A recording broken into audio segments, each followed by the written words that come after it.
Good morning. Today I want to talk about something that kind of grinds my gears a little bit. Sometimes in this industry we come across realtors who want to do inspections for residential property transfer, right? No big deal, happens all the time. But every now and again you get a realtor who will make some really bad advice. Let's get into it. So yesterday I posted a video about should you inspect a new construction property with the septic system and what kind of issues do you usually find when you inspect them. And that video kind of stems from a conversation I had with a buyer who wanted to get a septic inspection. The realtor told them that they really ought not to and really shouldn't consider doing it because it'd be a waste of money. And the buyer rightfully thought otherwise and wanted to have the system checked out. Now, in this particular circumstance, fortunately, nothing happened. Like, the system looked fine, everything was looking good. A couple little minor recommendations, but nothing super crazy, right? But it could have been much worse. And all of those issues that I mentioned in the previous video could have easily happened to this guy. And a realtor is there to help a buyer work their way through the transaction process. So it's very important to make sure that if you're going to buy a home, that you pick a realtor who knows what they're doing. That's where all this real estate commission mumbo jumbo is coming from in July, right? So this particular realtor advised not to get the inspection, and this particular purchaser opted to do it anyway. Perfectly fine. But let's talk about what would have happened if the inspection didn't go well, or let's just say that the buyer takes that realtor's advice, moves in, and in 3 years they run into a problem. What happens now? Well, so as the buyer's representative, right, their job is to have the best interest in mind for the buyer, basically a fiduciary. Their goal is to help make sure that you are not going to get stuck with something that you didn't even know to think about, right? A good realtor is supposed to walk you through the entire process, what questions to ask, what paperwork to fill out, what inspections to get, right? Now, most realtors should have proper insurance called O&M, errors and omission insurance, which should cover them for, forgetting to tell somebody about an inspection. But as far as I'm aware, it does not protect you for gross negligence of not, or basically advising against doing an inspection, right?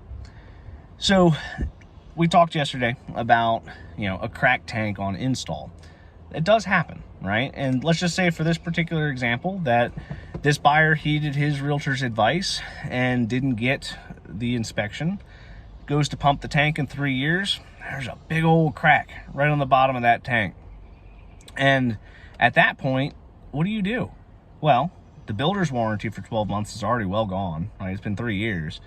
The septic installer, well, it's been 3 years, man. That tank was perfectly fine when we put it in. And now you have nothing to prove against them, right? So 3 years go by, giant crack in the tank. Everybody can say, oh, no, it wasn't mine. Didn't do that when I was here. Guess who gets stuck floating the bill? The buyer, right? The buyer ends up now as the homeowner, and they get to pay for the replacement of that septic tank rather than the installer, rather than the builder, rather whoever, maybe even the concrete manufacturer, whoever built the stupid thing, right? So at that point, okay, buyer shells out 10 grand, right? Most tanks are usually a little bit less, but sometimes they can get a little bit more. Let's just say 10 grand for easy numbers. So he spends 10 grand to put a new septic system in. Can he go after the realtor? Probably. But how much money has he got to spend for attorneys to go after that realtor to get that money? Probably a good amount. I mean, I don't know how much the attorneys would charge in that circumstance, but I know attorneys aren't cheap, right?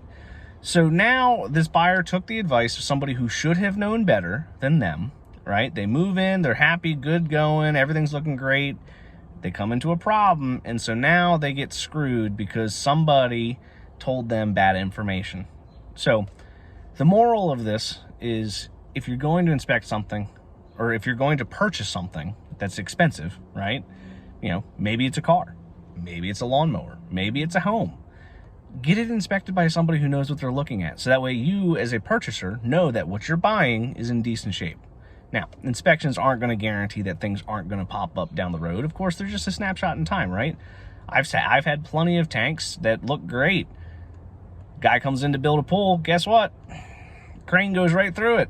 Or the dump truck that they had for stone for a really, really nice ornate pond.